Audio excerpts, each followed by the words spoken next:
Hello guys, welcome to our YouTube channel study with M. आज मैं आप सभी के लिए काफ़ी इंपॉर्टेंट वीडियो लेके आई हूँ। तो देखिए, आपके आगामी फॉरेस्ट गार्ड के एग्ज़ाम के रिगार्डिंग आज मैं आप सभी के लिए उत्तराखंड के मोस्ट इंपॉर्टेंट क्वेश्चंस लेके आई हूँ। और ये क्वेश्चंस आपके अदर उत्तराखंड एग्ज़ाम के लिए भी काफ़ी इंपॉर्टेंट हैं। तो आप सभी लोग हमारी इस सीरीज़ में स्टार्टिंग से लेकर एंड तक बने रहें। तो चलिए आज की इस सीरीज़ को हम स्टार्ट करते हैं। स्टार्ट करने से पहले जिन लोगों ने अभी तक हमारे YouTube channel study with M को सब्सक्राइब नहीं किया है वो सब्सक्राइब कर लें। साथ ही साथ बगल में जो बेल आइकन दिख रहा है इसे भी प्रेस कर लें ताकि हम कोई भी वीडियो डालते हैं तो उसका नोटिफिकेशन आपके पास जल्द से जल्द पहुंच जाए। आप सभी लोग हमारे टेलीग्राम चैनल को भी ज्वाइन कर सकते हैं। ये भी स्टडी विद एम के नाम से ही बना हुआ है और टेलीग्राम चैनल पर रात को 8 बजे क्विज़ का भी आयोजन किया जाता है। काफ़ी इंपॉर्टेंट क्वेश्चन आपको क्विज़ के रूप में दिए जा रहे हैं तो आप कोई ज्वाइन कर सकते हैं। तो चलिए आज के सेशन को हम स्टार्ट करते हैं और इस सेशन का पहला क्वेश्चन है, नील नदी का वृक्ष कविता संग्रह की रचना किसने की। Most important question. तो देखिए, नील नदी का वृक्ष जो कि एक कविता संग्रह है और इसकी रचना की है हिमांशु जोशी ने। ऑप्शन सेकेंड इस क्वेश्चन का करेक्ट आंसर है। देखिए, हिमांशु जोशी ख्याति प्राप्त साहित्यकार एवं पत्रकार हैं और पत्रकारिता के क्षेत्र में ये गणेश शंकर पत्रकारिता के क्षेत्र में ये गणेश शंकर विद्यार्थी पुरस्कार से सम्मानित हैं और इन्होंने लगभग 29 वर्ष तक साप्ताहिक हिंदुस्तान का संपादन भी किया। अगला क्वेश्चन देखेंगे, कुली बेगार पर आधारित मधुली फिल्म कब बनी। तो देखिए, कुली बेगार पर आधारित फिल्म है ये मधुली फिल्म। ये फिल्म बनी थी आपके वर्ष 2007 में। ऑप्शन फोर्थ इस क्वेश्चन का करेक्ट आंसर है। नेक्स्ट क्वेश्चन देखेंगे, कौन से देवता को भेड़ पालक कहा जाता है। तो देखिए, भेड़ पालक कहा जाता है सोमेश्वर देवता को। ऑप्शन थर्ड इस क्वेश्चन का करेक्ट आंसर है। देखिए, सोमेश्वर को किसका अवतार माना जाता है। दुर्योधन का अवतार माना जाता है सोमेश्वर को। और सोमेश्वर मेला उत्तराखंड राज्य के किस जनपद में लगता है, ये भी आपसे पूछा जा सकता है। तो देखिए, सोमेश्वर मेला लगता है उत्तरकाशी जनपद में। और इस मेले की विशेषता क्या है। इस मेले की विशेषता पेड़ पर तीर चलाना व पशुआ का कुल्हाड़ी पर नंगे पैर चलना है। नेक्स्ट क्वेश्चन देखेंगे, निम्न में से किस कमिश्नर ने घराटों पर कर लगाया था। मोस्ट इम्पॉर्टेंट क्वेश्चन है। तो देखिए, घराटों पर कर लगाने वाला कमिश्नर कौन था। बेटन। ऑप्शन फर्स्ट इस क्वेश्चन का राइट आंसर है। देखिए, बेटन 1848 से लेकर 1856 ईस्वी तक कुमाऊं कमिश्नर रहा और बेटन ने 20 साला बंदोबस्त किया था। और 20 साला बंदोबस्त की विशेषता क्या थी। खसरा सर्वेक्षण। बात करें रैमजे की, तो देखिए, रैमजे ने पहली बार वैज्ञानिक तरीके से भूमि बंदोबस्त किया था। लुसिंगटन की अगर हम बात करें तो वर्ष 1845 ईस्वी में खैरना नैनीताल मार्ग पर कार्य किसने आरंभ किया था। लुसिंगटन ने किया था। और देखिए, भारत स्वतंत्रता के समय कुमाऊं कमिश्नर कौन था, आपसे पूछा जा सकता है। तो देखिए, भारत जब स्वतंत्र हुआ उस समय कुमाऊं कमिश्नर थे फिनले। ये पॉइंट पे आप ध्यान रखेंगे, मोस्ट इंपॉर्टेंट पॉइंट है। नेक्स्ट क्वेश्चन देखेंगे,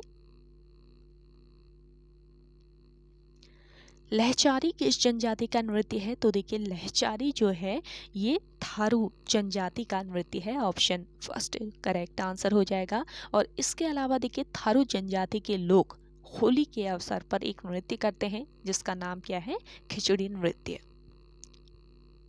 होली के अवसर पर थारू जनजाति के लोग खिचड़ी नृत्य करते हैं। अगला क्वेश्चन है, वर्ष 1913 ईस्वी में गढ़वाल जिले में कुल कितनी कुली एजेंसियां थी, ये बताना है। जिन लोगों को आंसर आ रहा है कमेंट करके बताएं कमेंट सेक्शन में। तो देखिए, वर्ष 1913 ईस्वी में गढ़वाल में कुल कितनी कुली एजेंसियां थी। 10 कुली एजेंसियां थी। तो ऑप्शन थर्ड यहाँ पे आपका करेक्ट आंसर हो जाएगा। देखिए, कुली एजेंसी का जो प्रारंभिक प्रयोग हुआ था वो कहाँ पर हुआ था, पौड़ी गढ़वाल में हुआ था।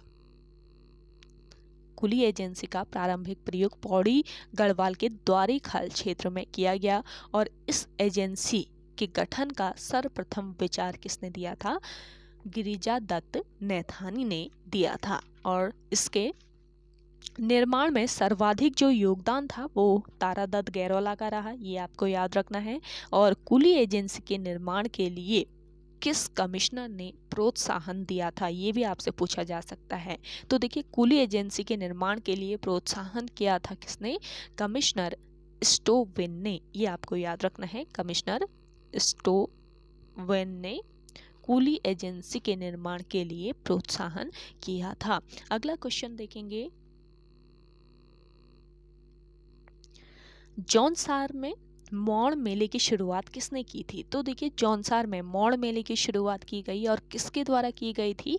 सुदर्शन शाह के द्वारा। ऑप्शन सेकेंड यहाँ पे आपका राइट आंसर हो जाएगा। देखिए, जौनसार में 2 तरह के मौड़ मेले लगते हैं, ये आपको याद रखना है। 2 तरह के मौड़ मेले लगते हैं जौनसार में।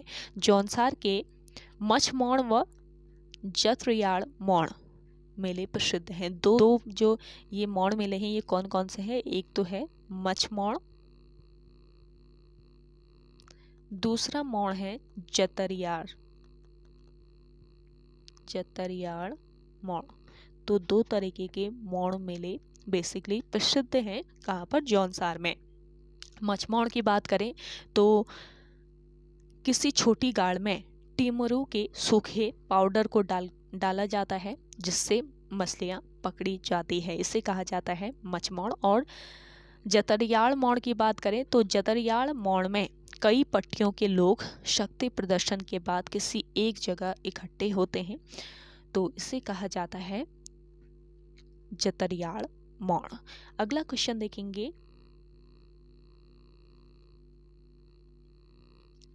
जिम कॉर्बेट ऑफ कुमाऊं प्रसिद्ध पुस्तक के लेखक कौन है? तो देखिए, जिम कॉर्बेट ऑफ कुमाऊं ये एक प्रसिद्ध पुस्तक है, इसके लेखक कौन है? दुर्गा चरण काला। ऑप्शन थर्ड इस क्वेश्चन का करेक्ट आंसर है। देखिए, दुर्गा चरण काला, इनकी प्रमुख रचनाओं की अगर मैं बात करूं तो इनकी प्रमुख रचनाएं कौन कौन सी हैं? देखिए, memoirs of the Raj Kumaon, इसके अलावा Jim Corbett of Kumaon, Halson Sahib of Garhwal. तो ये इनकी कुछ प्रमुख रचनाएं हैं जो कि आयोग द्वारा पूछी जा सकती हैं, इनको आप ध्यान रखेंगे। और हलसन साहिब ऑफ गढ़वाल ये किसकी जीवनी है, ये भी आपसे पूछा जा सकता है। तो हलसन साहिब ऑफ गढ़वाल जो पुस्तक है, जो रचना है दुर्गा चरण काला की, ये जीवनी है किसकी? फ्रेडरिक विल्सन की। फ्रेडरिक विल्सन की ये जीवनी है। और फ्रेडरिक विल्सन को उत्तरकाशी के हर्षिल क्षेत्र में सेब के बागान लगाने का श्रेय भी दिया जाता है। अगला क्वेश्चन देखेंगे, राज्य में भूकंप जागरण पर बनाई गई फिल्म कौन सी है? तो देखिए, इंपॉर्टेंट क्वेश्चन है। राज्य में भूकंप जागरण पर एक फिल्म बनाई गई थी और ये फिल्म कौन सी है? डांडी काठी की गोद मां, यानी कि ऑप्शन थर्ड बिल्कुल राइट आंसर हो जाएगा यहाँ पे। देखिए, जगवाल फिल्म जो है ये राज्य की फर्स्ट फिल्म है, ये देखेंगे राज्य की पहली फिल्म है जगवाल फिल्म। 1300 की बात करें तो ये राज्य आंदोलन के समय बनाई गई फिल्म है। राज्य आंदोलन के समय रामपुर तिराहा कांड पर आधारित एक फिल्म है ये 1300 फिल्म। और डांडी काठी की गोद में ये हो गया आपके भूकंप जागरण पर बनाई गई फिल्म।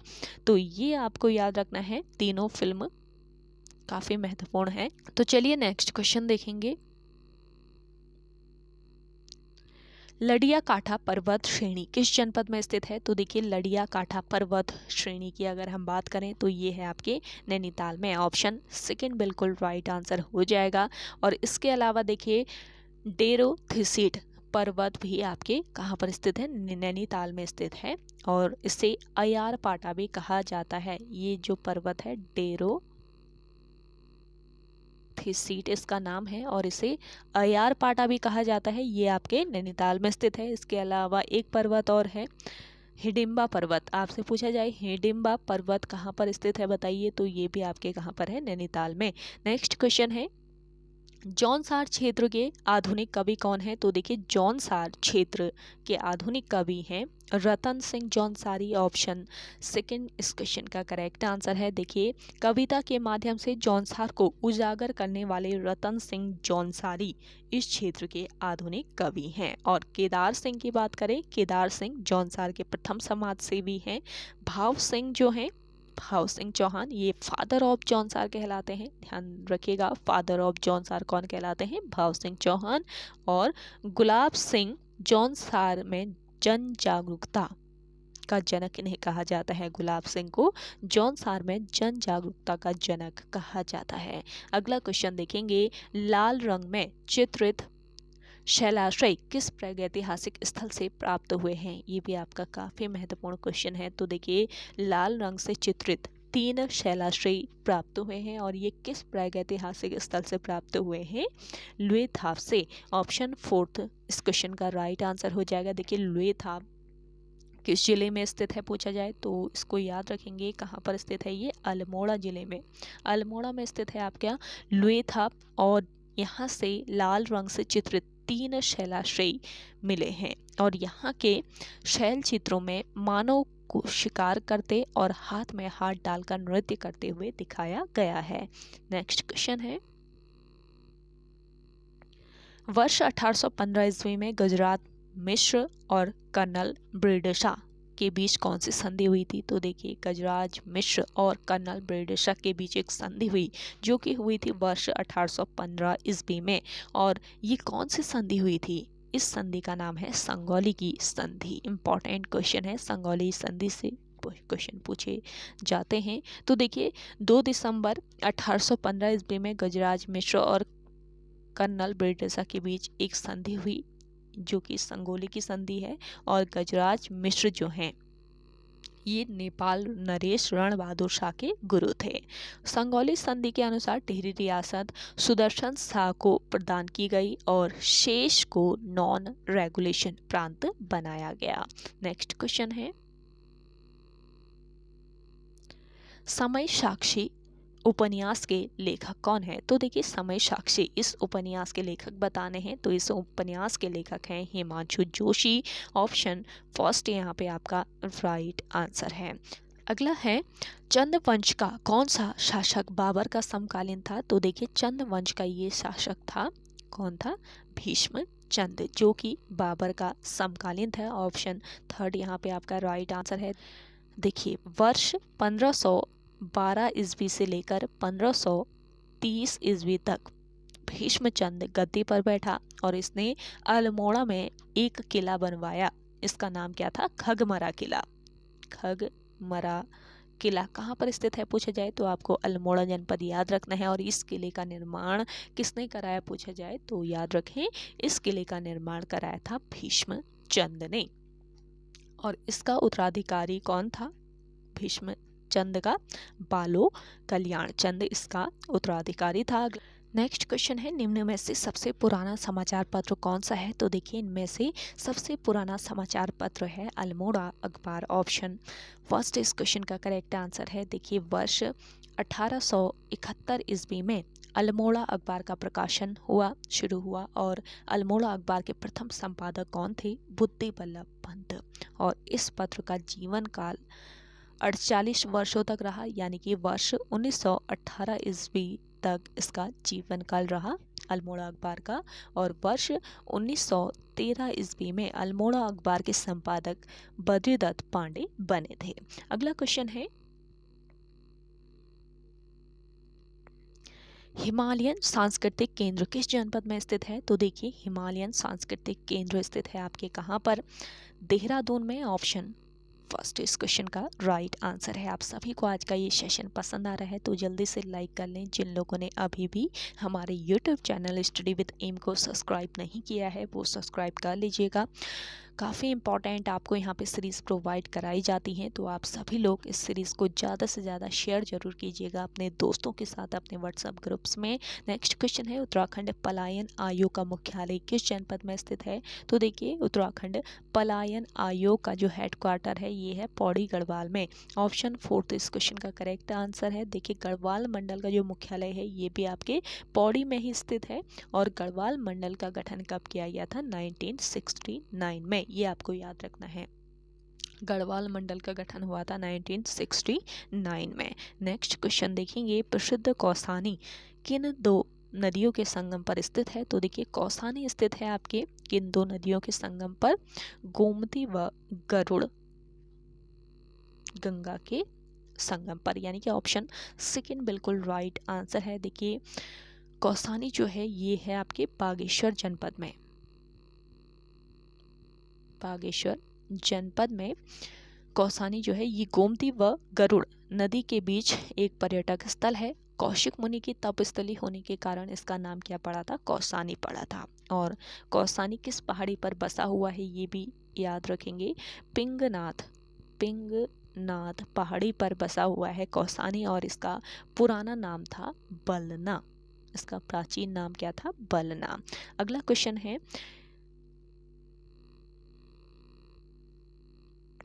हिमगंगा नामक नदी का उद्गम क्षेत्र है। तो देखिए, हिमगंगा नामक जो नदी है इसका उद्गम होता है कहाँ से? हेमकुंड साहिब से। ऑप्शन फर्स्ट यहाँ पे आपका राइट आंसर है। देखिए, हेमकुंड साहिब आपके चमोली में स्थित है। चमोली में सिखों का एक पवित्र तीर्थ स्थल है और इसकी स्थापना वर्ष 1930 में हुई थी। और हेमकुंड साहिब के पास एक झील है जहाँ से हिमगंगा नदी निकलती है, और हेमकुंड झील के समीप एक गुरुद्वारा है। और देखिए, हेमकुंड साहिब जो है ये 7 पहाड़ियों से घिरा हुआ है और इसे लोकपाल तीर्थ भी कहा जाता है। तो ओके गाइस, आज के सेशन में इतना ही। आई होप आप सभी को आज का ये सेशन काफ़ी पसंद आया होगा। अगर आप सभी को आज का ये सेशन पसंद आता है तो इस सेशन को लाइक कीजिएगा, शेयर कीजिए। जिन लोगों ने अभी तक हमारे YouTube channel study with M को सब्सक्राइब नहीं किया है वो सब्सक्राइब कर लें। तो चलिए मिलते हैं एक नेक्स्ट इंटरेस्टिंग वीडियोज़ के साथ, तब तक के लिए धन्यवाद।